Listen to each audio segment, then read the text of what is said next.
that's dope, So, it was good sparring. It was very good experience for me. Not to pick a winner, but just who would you lean toward in that fight? I mean, you would know. Who would you lean toward?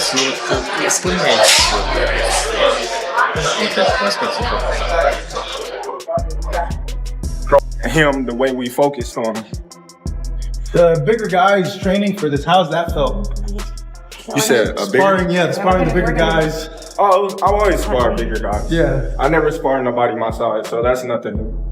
Okay, guys. Following 3 failed attempts to beat Canelo, Gennady Golovkin has agreed to help Crawford achieve this goal in just one fight. When you reflect on your career and all the victories you've achieved, is there one particular fight for both of you that stands out as the most meaningful and you said, damn, I did that with pride? I would say for me, the most meaningful fight for me was becoming a world champion. But in the fans' eyes, my biggest moment was against Errol Spence. For me, I have many, but I think with Triple G is one of my biggest. After the press conference tour, Terence Crawford went right back to training camp, and Gennady Golovkin stopped by just 2 days later. Of course, beating Canelo Alvarez isn't easy. Only 2 fighters have ever done it. Now, Golovkin wants Crawford to be the 3rd person to beat Canelo in September. Everyone knows that Triple G's best quality is his power, which is what he worked on with Crawford. He showed Crawford different fighting moves that help him get stronger.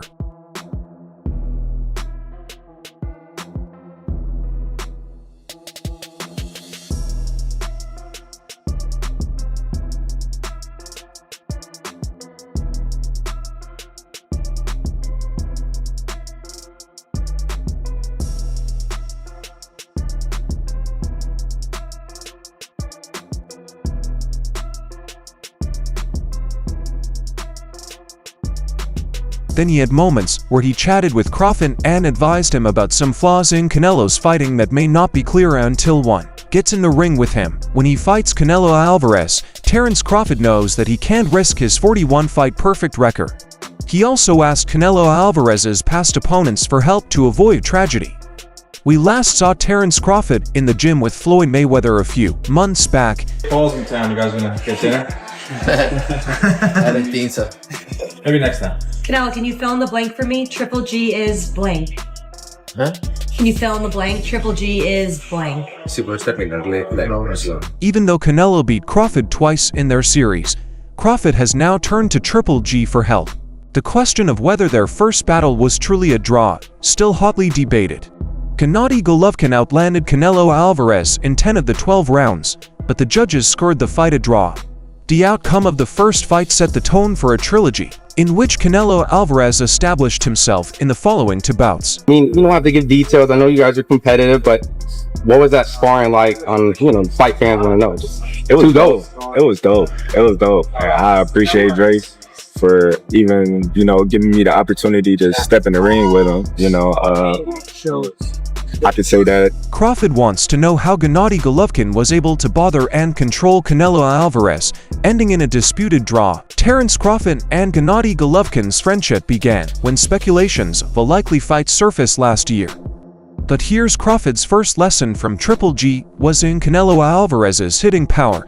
The biggest punch in Triple G's 3 fights versus Canelo came in their first meeting, when Canelo fired a tremendous right hand in the 10th round and hit Golovkin cleanly. Triple G has revealed to DAZN just how powerful the punch was, and the answer may be of interest to Crawford. I remember that punch. I allowed it to get through. I'm not sure what to name it. It was not hard. It felt like a slap, I guess. A slap or rolling punch. Well, it didn't accomplish anything. The perfect boxing punch. Canelo puts up a high guard and parries the jab that Kovalev throws. Now Canelo explodes and pretends he's going for a liver shot that makes Kovalev duck slightly to protect his body, but Canelo goes high and lands the hook right on the ear, messing up Kovalev's equilibrium. And once he drops his hands, Canelo lands a right hand that knocks him out.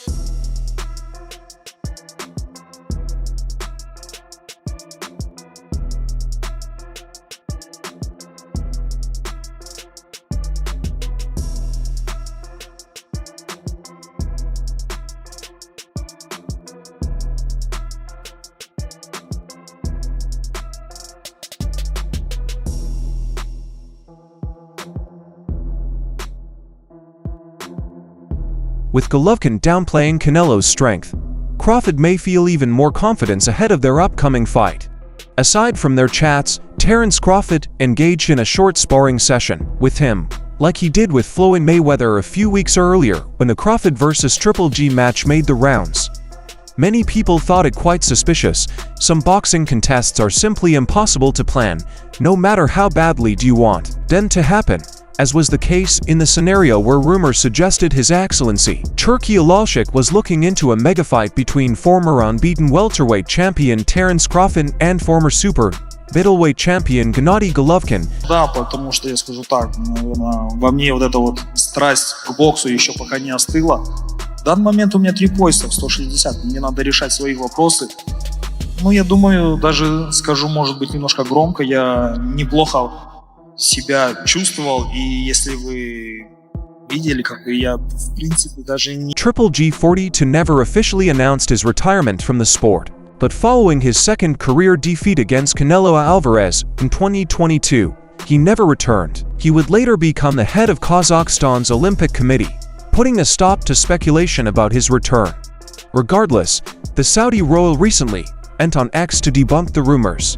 After rumors about Alalshik wanting to fight in 2025 circulated on social media, Fight Hub TV picked up the story and asked their viewers, "What do you think, fight fans?" This seemed to have attracted the Saudi advisor's attention, as he quickly docked at the comment part to post, "Not true." He revealed that the entire thing was a fake, and he has no plan of fighting.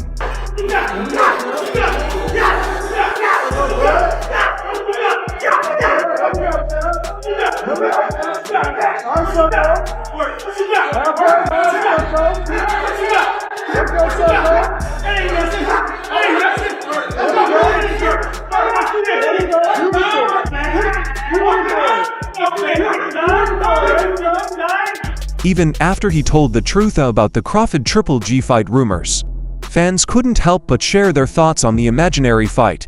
Despite looking to be retired, Golovkin has a devoted online following that has quickly rallied behind him. One user believed Triple G may still have power given his age. The user wrote, "At 160, Triple G may be slow, but I'm sure he's still powerful." But has anyone seen Triple G recently? The man looks to be retired and hasn't sparred or run 6 miles in 2 years.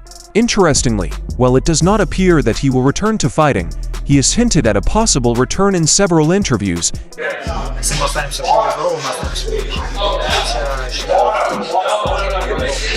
Люди заслуживают такие бои, их надо выиграть. I believe that boxing fans will win, definitely, and promoters too. Though fights like this need to... The next user offered their opinion for the fight. Crawford has chosen not to compete in this fight. The user said that Triple G will stop Crawford in 7 rounds by stopping. Notably, in his last 12 fights, Crawford has only gone the distance once, showing that he is no pushover. This person, like the prior user, thinks similarly. Prime, Triple G against Bud. The person wrote, "Triple G wins easily." In his prime, Golovkin had one of the most frightening knockout ratios, with 42 wins and 37 knockouts. В принципе, даже не пропускал и не устал. То есть я показал, что есть силы, чему я очень рад. Где бы я бы ни находился, я, конечно, буду думать о том. Furthermore, Crawford's move to higher weight classes would have been harmful. The next user looked perplexed by the matchup. "Shake my head. Terence may need to leave. He doesn't have anyone else to fight." The user added, "They're just pulling hell out of a hat at this point." However, this is not entirely true. Yaron Ennis has been eager to fight Crawford, but Bud has refused. Meanwhile, this user seemed to enjoy the idea of the hypothetical battle. Old Triple G versus Crawford would be amazing. The user remarked, "Both were expert fighters with a wide range of talents. Indeed, it would have been a great matchup. Some boxing contests are simply impossible to plan, no matter how badly do you want them to happen." ¿Qué dirías? Pocos huevos. No balls. As is the case in today's story, Rumors claimed His Excellency Turki Alalshik was looking into a mega fight between former undisputed welterweight champion Terence Crawford and former super middleweight champion Gennady Golovkin. Terence Crawford finally got his desired fight against Canelo Alvarez, even though their fight was called off. Crawford has previously fought Errol Spence Jr., Sean Porter, and Amir Khan. Canelo has had a number of high-profile fights against Floyd Mayweather, Miguel Cotto, Shane Mosley, and Sergey Kovalev, with 3 of them coming against his longtime bitter rival Golovkin. Alvarez and Golovkin met over a 5-year period. The first fight took place in September 2017 and ended in a controversial majority draw, with many thinking that the Kazakh star should have won. We don't know. We know he's capable of a lot of things, but we're not going to overlook anything, and that's why we prepare the way we prepare and focus on. A rematch was held a year later, with Canelo winning by a tiny score of points, while the third meeting in 2022 was likely the most definitive of the 3, with Alvarez winning by points once more, this time more easily. Abel Sanchez has direct experience training a fighter to confront the Mexican icon, having trained Gennady Golovkin into bouts against Canelo in 2017 and 2018. It's a ridiculous fight myself. I think that Crawford is too small. Canelo is, in my opinion, the face of boxing right now. I think that look at his resume.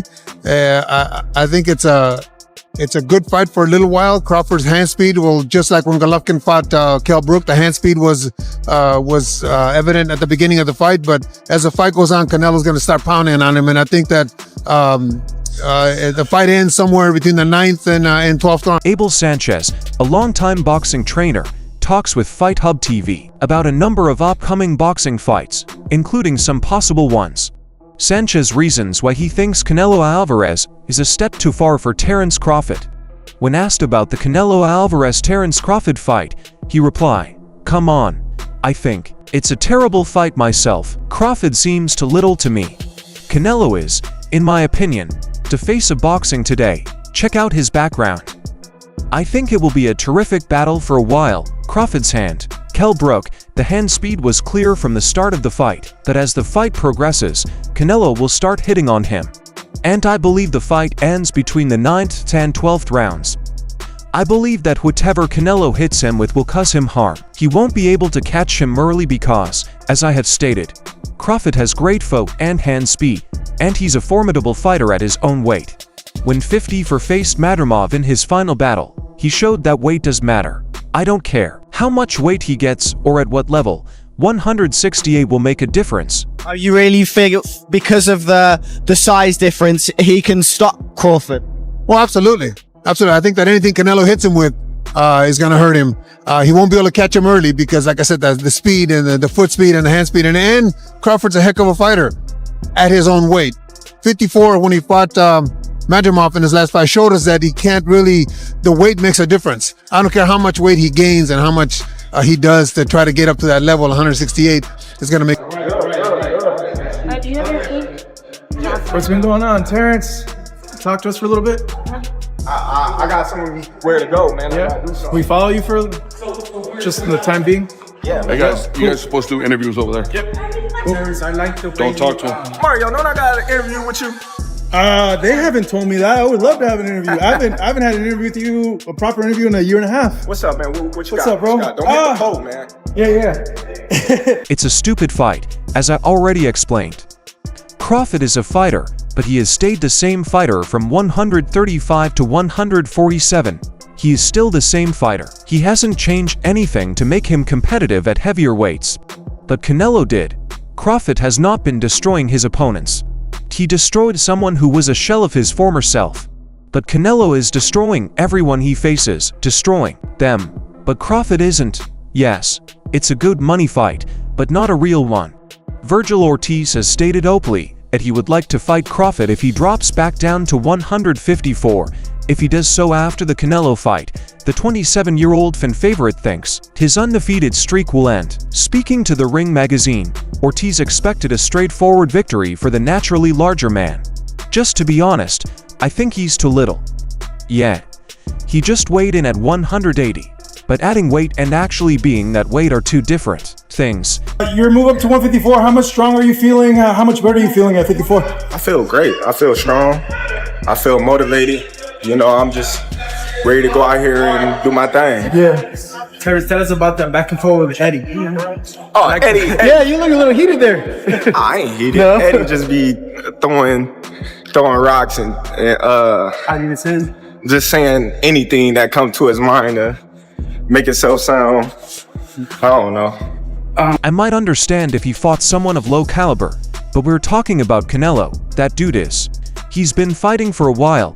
I think Canelo will win decisively. He went on to explain that Crawford got hit and that he couldn't afford to do it against someone like Canelo. I know I'm going to receive some flack for saying this. Crawford receives a hit. Yes, he does. He gets hit like everyone else. Sometimes he is hit cleanly. It's not ideal to get hit perfectly by Canelo. Regardless of who you are, this is not good. And Canelo is fast. It's not like he hits slowly. He will. It's simply different. Meanwhile, Canelo's most recent opponent, William Skull, was a bigger, younger, and perhaps more energetic fighter. However, Canelo handled him with relative ease, controlling the pace and neutralizing his attack. Davis thinks Canelo's timing and experience are still effective. He seems smart. The dude lives in the gymnasium. His skills are still elite. The one thing about Crawford is he got guts. Them bums ain't have no guts. Them bums didn't want to win. Crawford want to win. That's it. It ain't about no belt. It ain't about nothing. You didn't sign the contract. We want to win, and he want to be the best, and he is the best. So that's what's going to be the difference. You know, Crawford got guts. He got a fighting spirit. So when you see Crawford, he going to go in there and get busy with Canelo. Don't you even doubt that. You understand? You ain't never seen Crawford stay on the back foot in no fight in his life.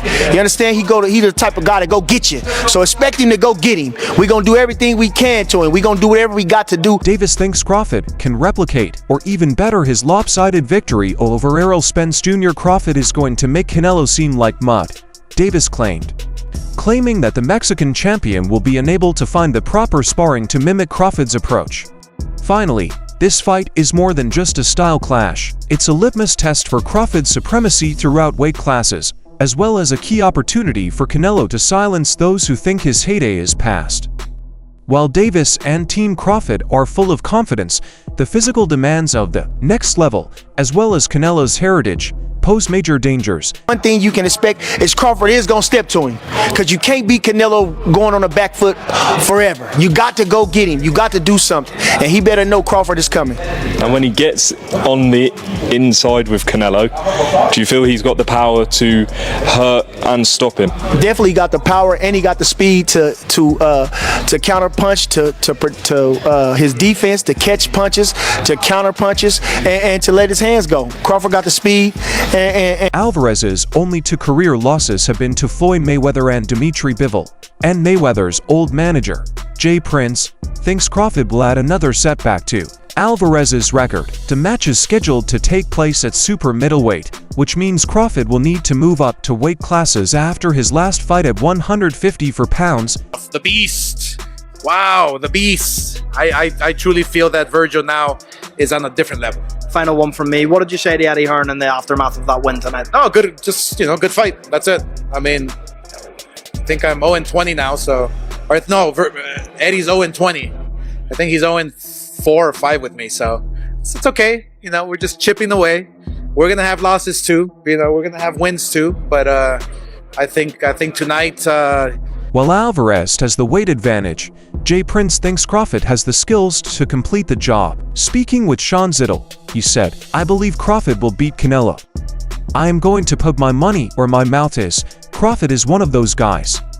Prince, on the other hand, refused to criticize Alvarez, stating, "Of course, we can't say anything bad about Canelo because he is the top of the top two, but that's my opinion." Important is that both fighters came out good. Everything's good. Virgil won. Great fights. Great night for boxing. This is the final one. You spoke to me the other day. You said that Virgil's first fight, he said to Jerry Jones, he's going to sell it out. Yeah. Do you think it's a reality? Absolutely. 1,000%. Beating up big dudes all my Because they underestimate your bud. It's just, even if they didn't, I'm going to beat you up. I can fight. Right. So if you watch, all these dudes bigger than me. Yeah. I don't care. But I'm going to find a way to win, no matter what. In September, are you gonna pull this? I shook up the world. I told you. I told you. I told you. Jay Prince also dismissed ideas that gaining weight will degrade Crawford, adding, "I think Crawford has no wear and tear on him. I've seen him fight and compete in the ring over the years, and he knows what he's doing." Canelo Alvarez is a formidable fighter who has fought in the super middleweight division for a long time. As a result, he has a better feel for the division than Alvarez, who competes at a far lower weight class. Nonetheless, Crawford is a master of his trade. Okay. Hey, John, I don't have much time left with you, so I appreciate the time that I've gotten with you. I'm curious to get your insight on a fight coming up between Terrence Crawford and Canelo in September. Crawford's moving up a few weight classes to meet Canelo. Just your insight. How does Crawford cross that bridge? How does he nullify the weight difference and get a win against Canelo? I don't know, to tighten up and get out of there, man. Crawford gonna beat the daylights. Man, Crawford gonna beat him, man. I'm telling you, Crawford gonna beat him. And Canelo ain't no slouch. I'm just saying. But when you get Crawford in there, he just gonna go up another notch. The last guy we fought didn't want to fight. Canelo gonna bring the fight. He gonna do something. And every mistake he make, we gonna capitalize on it. And just lastly, obviously you would have seen people saying that the size and all this, but then other people were saying, well, I mean, look to the face-off, the size isn't it. However, Alvarez must first face William Skull on May 3rd. He hopes to reclaim the undisputed super middleweight title with a win over Skull. Terrence Crawford has never shied away from a challenge, and it looks that his next one could be the biggest of his career. Literally, talks are heating up for a September fight against Canelo Alvarez at 168 pounds. A fight that would put 2 pound-for-pound greats against each other, with the potential to define an era. And that's all for now. Stay up to current on boxing news, moments, events, and activities by subscribing to our YouTube channel. And don't forget to switch on notifications to be told when we post quality material like this. Until the next time, peace out.